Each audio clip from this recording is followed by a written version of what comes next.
Hi students, study with സ്ക്വയറിലേക്ക് സ്വാഗതം. 5ാം ക്ലാസ്സുകാരുടെ സോഷ്യൽ സയൻസിലുള്ള 4ാമത്തെ chapter unit 4 clothing through the ages എന്ന ചാപ്റ്ററിലെ ഇമ്പോർട്ടൻറ്റ് ക്വസ്റ്റ്യൻസ് ആണ് നമ്മൾ ഈ ഒരു വീഡിയോയിൽ ഡിസ്കസ് ചെയ്യുന്നത്. അപ്പോൾ എല്ലാവരും എന്ത് ചെയ്യണം, ആദ്യം ടെക്സ്റ്റ് ബുക്ക് നന്നായിട്ട് വായിച്ചിട്ട് അർത്ഥമൊക്കെ നന്നായിട്ട് മനസ്സിലാക്കി, ക്ലാസ്സൊക്കെ കേൾക്കുമ്പോൾ അർത്ഥമൊക്കെ മനസ്സിലാവുമല്ലോ. അപ്പോൾ നന്നായിട്ട് 2 or 3 തവണ എക്സാമിന് വേണ്ടിയിട്ട് ടെക്സ്റ്റ് ബുക്ക് വായിക്കണം കേട്ടോ. എന്നിട്ട് ക്വസ്റ്റ്യൻ ആൻഡ് ആൻസേഴ്സ് പഠിക്കണം. ഫസ്റ്റ് ക്വസ്റ്റ്യൻ എന്താണ്? Dash was used to dye clothes in the early days. എന്താണ് ക്ലോത്ത്സ് നിറം കൊടുക്കാൻ വേണ്ടിയിട്ട് പഴയ കാലത്ത് എന്താണ് ഉപയോഗിച്ചിരുന്നത്? എല്ലാവർക്കും അറിയാം, ഇൻഡിഗോ പ്ലാന്റ് ആയിരുന്നു യൂസ് ചെയ്തിരുന്നത്. 1 വേർഡ് ക്വസ്റ്റ്യൻ ഒക്കെ ചോദിക്കും കേട്ടോ. EVS ആയതുകൊണ്ട് 1 വേർഡ് ക്വസ്റ്റ്യൻ ചോദിക്കും. നെക്സ്റ്റ് ക്വസ്റ്റ്യൻ എന്താണ്? Dash is the symbol of swadeshi movement. Swadeshi മൂവ്മെൻറ്റിൻ്റെ സിമ്പിൾ എന്തായിരുന്നു? Charkha. Okay. Khadi become a symbol of patriotism. ഇതൊക്കെ നമ്മൾ എന്താണ് ഖാദി മൂവ്മെൻറ്റിലും സ്വദേശി മൂവ്മെൻറ്റിലൊക്കെ ഡിസ്കസ് ചെയ്തതാണല്ലേ.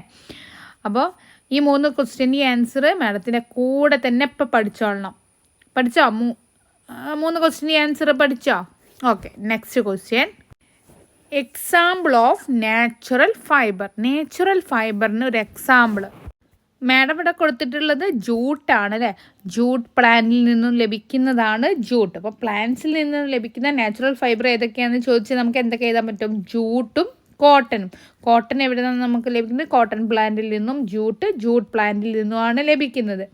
മനസ്സിലായോ? ഈ ആനിമൽസിൽ നിന്ന് ലഭിക്കുന്ന നാച്ചുറൽ ഫൈബർ ഏതാ ചോദിച്ചാൽ എന്താ പറയുക? ഷീപ്പിൽ നിന്ന് വൂള് ലഭിക്കുന്നു, അതുപോലെ തന്നെ സിൽക്ക് വേംസിൽ നിന്ന് സിൽക്ക് ഉണ്ടാക്കുന്നു. അപ്പോൾ നാച്ചുറൽ ഫൈബർ ഫ്രം പ്ലാന്റ്സും ഉണ്ട്, ഫ്രം ആനിമൽസും ഉണ്ട്. രണ്ടും ക്ലിയർ ആയിട്ട് പഠിക്കണം കേട്ടോ. ഒന്നുകൂടി പറഞ്ഞുതരാം. നാച്ചുറൽ ഫൈബർ ഫ്രം പ്ലാന്റ്സ് ആണ് കോട്ടനും ജൂട്ടും ആണ്. ഇനി ആനിമൽസിൽ നിന്ന് ലഭിക്കുന്ന നാച്ചുറൽ ഫൈബർ ഏതൊക്കെയാണ്? സിൽക്ക്, അതുപോലെ തന്നെ വൂള് ഇല്ലേ. ഇവ രണ്ടുമാണ് ആനിമൽസിൽ നിന്ന് ലഭിക്കുന്നത്. ക്ലിയർ ആയല്ലോ. ഇനി next example of synthetic fibre. Synthetic ഫൈബറിന് എക്സാമ്പിൾ ഏതാനാണ് പറയുന്നത്? സിന്തറ്റിക് ഫൈബർ എന്ന് പറഞ്ഞാൽ എന്താണ്? Synthetic fibre is produced from chemicals such as petroleum പോലെയുള്ള കെമിക്കൽസിൽ നിന്നുണ്ടാക്കുന്ന ഫൈബറിനെയാണ് നമ്മൾ സിന്തറ്റിക് ഫൈബർ എന്ന് പറയുന്നത്. എക്സാമ്പിൾ എന്തൊക്കെയാണ്? പോളിസ്റ്റർ, നൈലോൺ, റയോൺ, ഇവയൊക്കെ എന്താണ്? സിന്തറ്റിക് ഫൈബറിന് എക്സാമ്പിളാണ്. Next question, spinning jenny is invented by. Spinning jenny ആരാണ് ഇൻവെൻറ്റ് ചെയ്തിട്ടുള്ളത്? James Hargreaves.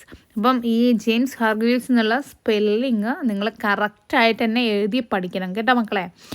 അല്ലാതെ ജസ്റ്റ് വായിച്ച് പഠിച്ചാലൊന്നും ചിലപ്പോൾ നിങ്ങൾക്ക് ഈ സ്പെല്ലിങ് കറക്റ്റായിട്ട് എഴുതാൻ പറ്റില്ല. അപ്പോൾ എന്ത് ചെയ്യുക? Spinning jenny is invented by James Hargreaves എന്ന് തന്നെ എഴുതി പഠിക്കണം. നെക്സ്റ്റ് എന്താണ് question? Power loom is invented by Edmund Cartwright. അപ്പം ഇതിൻ്റെയും സ്പെല്ലിങ് നിങ്ങൾ എന്ത് ചെയ്യണം? എഴുതി പഠിക്കണം. ഇതൊക്കെ നമുക്ക് 1 വേർഡ് ക്വസ്റ്റ്യൻ ആയിട്ട് ചോദിക്കാൻ പറ്റും, അല്ലെങ്കിൽ മേറ്റ്സ് ദ ഫോളോയിങ് ഒക്കെ ആയിട്ട് നമുക്ക് പ്രതീക്ഷിക്കാം. അപ്പോൾ ഇതുവരെയുള്ളതൊക്കെ 1 വേർഡൊക്കെ ആയിട്ട് നമുക്ക് എന്തായാലും പ്രതീക്ഷിക്കാം. അപ്പോൾ ഇരുന്ന് പഠിക്കണം. ഓക്കെ. ഇതൊരു ഇമ്പോർട്ടൻ്റ് ആയിട്ടുള്ളൊരു ക്വസ്റ്റ്യൻ ആണ്. What are the changes brought by the use of machinery in the manufacture of clothes. Cloth മാനുഫാക്ചറിങ്ങിൽ മെഷീനറീസ് വന്നപ്പോൾ എന്തെല്ലാം ചേഞ്ചസ് വന്നു അല്ലേ? നമ്മൾ മെയിനായിട്ട് ഈ ഒരു ചാപ്റ്ററിൻ്റെ കാര്യങ്ങളിൽ പഠിക്കുന്ന ഒരു മെയിൻ ടോപ്പിക്ക് തന്നെ ഇതാണ്. എന്തെല്ലാം ചേഞ്ചസ് ആണ് മെഷീനറീസ് വന്നപ്പോൾ നമ്മൾ ക്ലോത്ത്സ് ഉണ്ടാക്കുന്നതിൽ വന്നത് എന്നുള്ളത്. അപ്പോൾ എന്തൊക്കെയാണ് ഈ 7 പോയിന്റ് നിങ്ങൾ എന്ത് ചെയ്യണം? നന്നായിട്ട് തന്നെ എഴുതി പഠിക്കണം. ക്വസ്റ്റ്യനെ അർത്ഥം മനസ്സിലായല്ലോ. ക്വസ്റ്റ്യൻ 2-3 തവണ വായിക്കുക, എന്നിട്ട് അർത്ഥം മനസ്സിലാക്കുക, എന്നിട്ട് ആൻസർ പഠിക്കുക കേട്ടോ.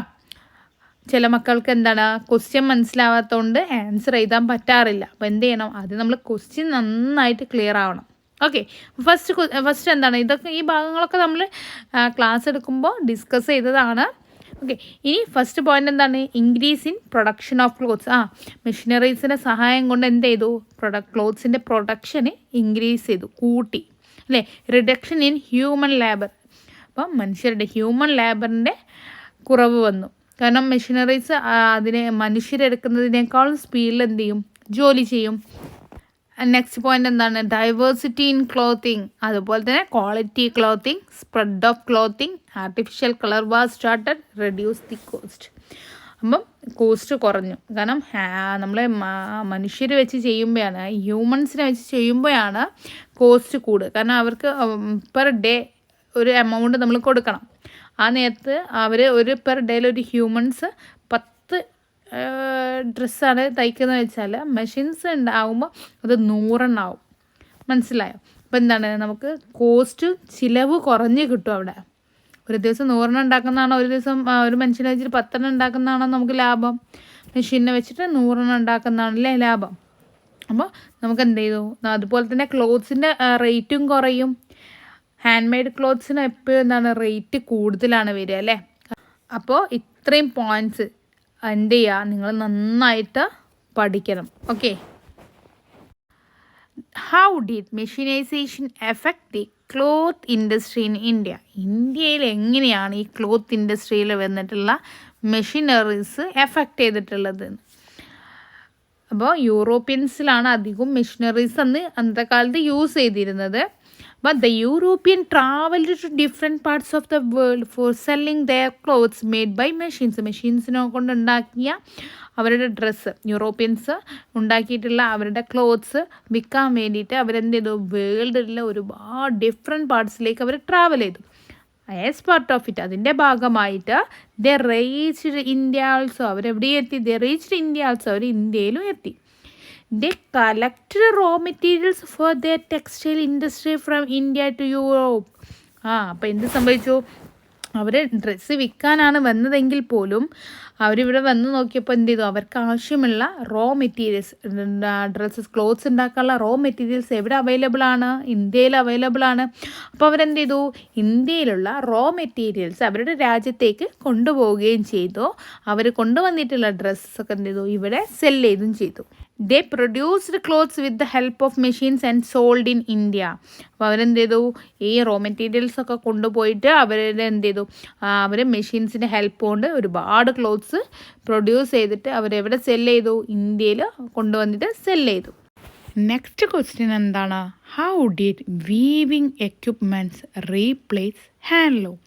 എങ്ങനെയാണ് വീവിങ് എക്യുപ്മെൻറ്റ്സ് ഹാൻഡ്ലൂമിനെ റീപ്ലേസ് ചെയ്തിട്ടുള്ളത്? നമുക്കറിയാം, ആദ്യം വീവിങ് എക്യുപ്മെൻറ്റ്സിനെ ഹാൻഡ്ലൂം റീപ്ലേസ് ചെയ്തു. പിന്നെ ഈ ഹാൻഡ്ലൂമിനെ ആര് റീപ്ലേസ് ചെയ്തു? പവർലൂം റീപ്ലേസ് ചെയ്തു അല്ലേ. എങ്ങനെയാണ്? വീവിങ്ങിൻ്റെ ടൈമിൽ എന്താണ്? പോപ്പുലേഷൻ ഇൻക്രീസ് ചെയ്തപ്പോൾ ക്ലോത്തിൻ്റെ ഡിമാൻഡ് കൂടി വന്നു. അപ്പോൾ പുതിയ പുതിയ മെഷീൻസ് ഇൻവെൻറ്റ് ചെയ്യേണ്ട അവസ്ഥ വന്നു. അപ്പോൾ ആ ഒരു ടൈമിൽ ഒരുപാട് പ്രൊഡക്ട്സ് ഉണ്ടാക്കാൻ വേണ്ടിയിട്ട് ഈ വീവിങ്ങിൻ്റെ കൂടെ തന്നെ പുതിയ മെഷീൻസ് എന്ത് ചെയ്തു? ഉൾപ്പെടുത്തി. അപ്പോൾ എന്താണ്? ഈ ഹ്യൂമൻ ബീങ്സിൻ്റെ എഫേർട്ട് കുറച്ചു. പുതിയ മെഷീൻസ് ഇൻട്രൊഡ്യൂസ് ചെയ്യുമ്പോൾ എന്താണ്? ഹ്യൂമൻ ബീങ്സിൻ്റെ എഫേർട്ട് കുറയ്ക്കുക എന്നുള്ളതാണ് മെയിനായിട്ടുള്ള കാര്യം. മനസ്സിലായോ? അപ്പോൾ ഇംഗ്ലീഷിൽ എങ്ങനെ എഴുതാൻ പറ്റും?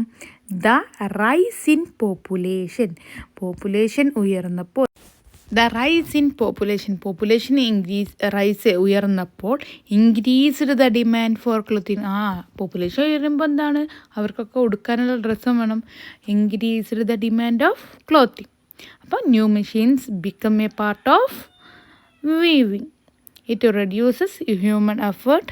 പിന്നെ the handloom was later replaced by the power loom. ബോറടിച്ചോ മാഡത്തിൻ്റെ കുട്ടികൾക്ക്? പഠിച്ചിട്ട് ബോറടിച്ചോ? എന്നാലൊന്ന് ഫ്രഷൊക്കെ ആയി വന്നിട്ട് നെക്സ്റ്റ് ക്വസ്റ്റ്യൻ പഠിക്കാം. What are the handloom centres in Kerala? Madam അറിയാതെ ഇന്ത്യ എന്നായിരുന്നു എഴുതിയിരുന്നത്, കേരള എന്നാണ് കേട്ടോ. Balaramapuram in Trivandrum, Kuthampully in Thrissur, then Kannur. ഇതൊക്കെയാണ് കേരളത്തിലെ handloom centres. Next question, how did the use of woven clothing become more widespread? എങ്ങനെയാണ് വൂവൺ ക്ലോത്തിങ് നെയ്തെടുക്കുന്ന ക്ലോത്ത് എങ്ങനെയാണ് വൈഡ് സ്പ്രെഡ് ആയതെന്നാണ് question. The use of woven clothing become more widespread as early humans developed the technique of spinning fibres into yarn and weaving them in to fabric. എങ്ങനെയാണത് wide spread ആയത്? Early human beings എന്ത് കണ്ടുപിടിച്ചു? Yarns അല്ലേ. Spinning fibres വെച്ചിട്ട് yarns ഉണ്ടാക്കി. അവരെ തന്നെ പിന്നെ വീവിങ് ചെയ്ത് കണ്ട് ഫാബ്രിക്കും ആക്കി. ആ ടെക്നിക്ക് ആ ഭാഗമൊക്കെ നമ്മൾ ടെക്സ്റ്റ് ബുക്കിൽ എന്ത് ചെയ്തിട്ടുണ്ട്, എക്സ്പ്ലെയിൻ ചെയ്തിട്ടുണ്ട്. ജസ്റ്റ് ഒന്ന് വായിച്ചു നോക്കാം. എന്നിട്ടോ പിന്നെ അവർ ഈ ഏർലി ഹ്യൂമൻ ബീങ്സ് അവർ റെക്കഗ്നൈസ് ചെയ്യൽ, റിയലൈസ് ചെയ്യാണ്, തിരിച്ചറിയാണ് ഈ വൂവൺ ഫാബ്രിക് എന്താണ് ധരിക്കാൻ നല്ല കംഫർട്ടബിളാണ്, അതുപോലെ ഒരുപാട് കാലം നിൽക്കും, അതുപോലെ പ്രൊട്ടക്റ്റീവാണ് than animal skin or other primitive materials.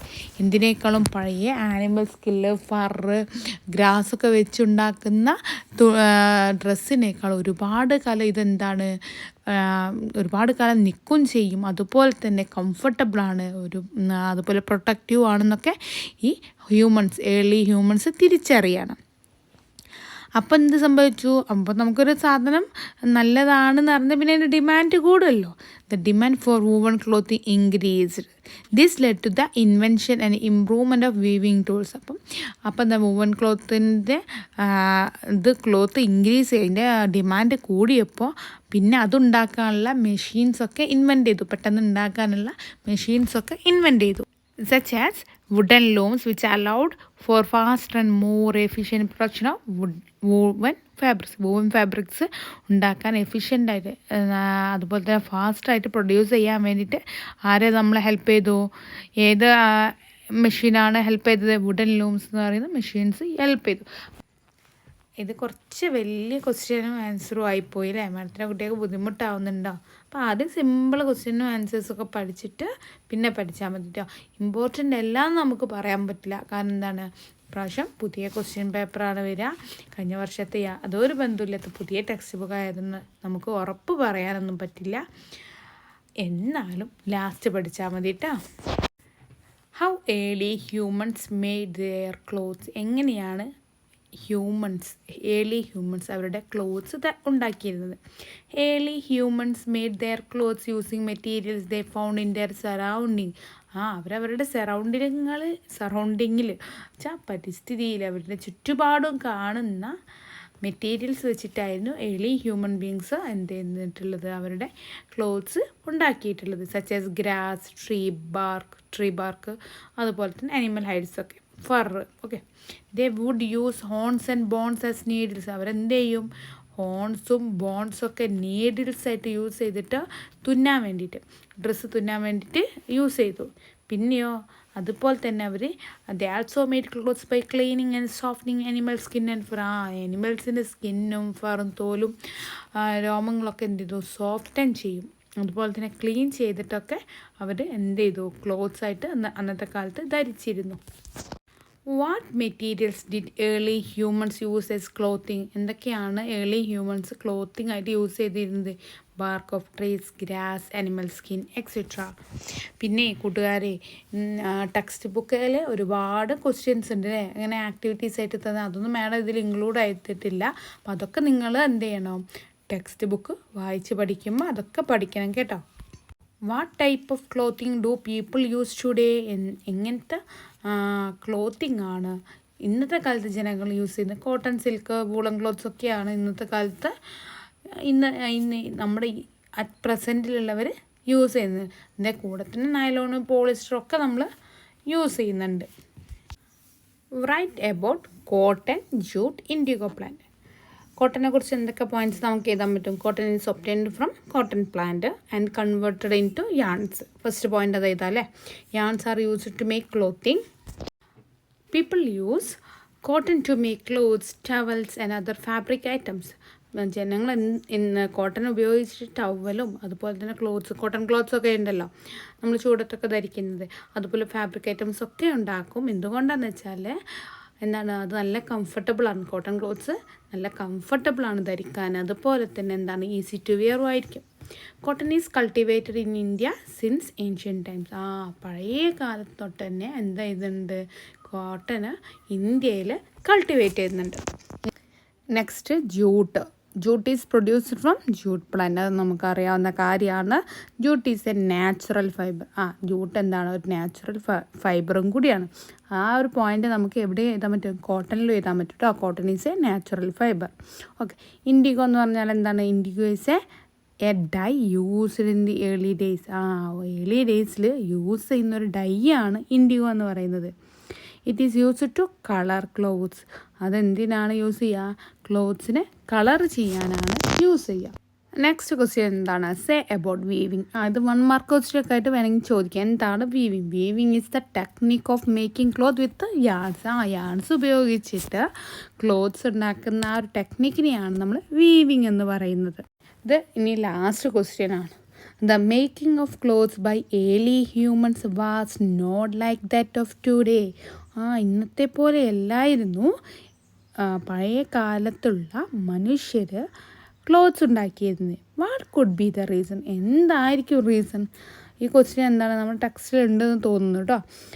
എന്താണ് റീസൺ? ഫസ്റ്റ് റീസൺ എന്താ? ഫസ്റ്റ് ഓഫ് ഓൾ എന്താണ് മെയിൻ റീസൺ? എന്താണ്? To lack of advanced tools ഒന്നും അന്ന് കണ്ടുപിടിച്ചിട്ടില്ല. അതുപോലെ മെറ്റീരിയൽസ് ഒന്നും കണ്ടുപിടിച്ചിട്ടില്ല. അന്നത്തെ ടെക്നോളജി പറഞ്ഞാൽ പറ്റ ബാക്കോട്ടായിരുന്നു അല്ലേ. The making of clothes by early humans was not like that of today, mainly due to the lack of advanced tools, materials and technology. പിന്നെയോ early humans used the materials available in their environment such as animal skins, bones and plant fibers. അന്നത്തെ കാലത്ത് എന്താണ് അന്നത്തെ early ഹ്യൂമൻസിന് അവർക്ക് അവരുടെ ചുറ്റുപാടും കിട്ടുന്ന അവരുടെ എൻവയോൺമെൻറ്റിൽ കിട്ടുന്ന മെറ്റീരിയൽസ് ഉപയോഗിച്ചിട്ടാണ് അവരെന്ത് ചെയ്തിരുന്നത്?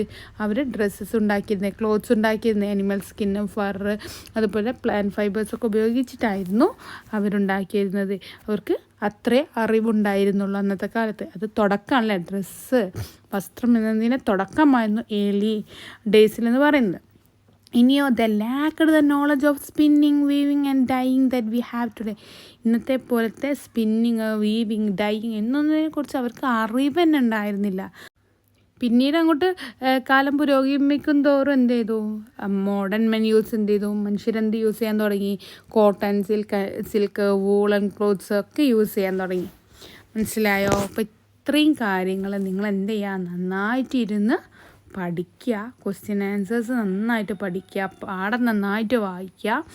എന്നിട്ട് ഓണം പരീക്ഷ കഴിഞ്ഞിട്ട് മാഡത്തിൻ്റെ അടുത്ത് കമൻറ്റ് ചെയ്യുക കേട്ടോ, എത്ര കുട്ടികൾ നന്നായിട്ട് എക്സാം എഴുതി എന്നുള്ളതാണ്. അപ്പോൾ ഓക്കെ മക്കളെ, താങ്ക് യു വെരി മച്ച്.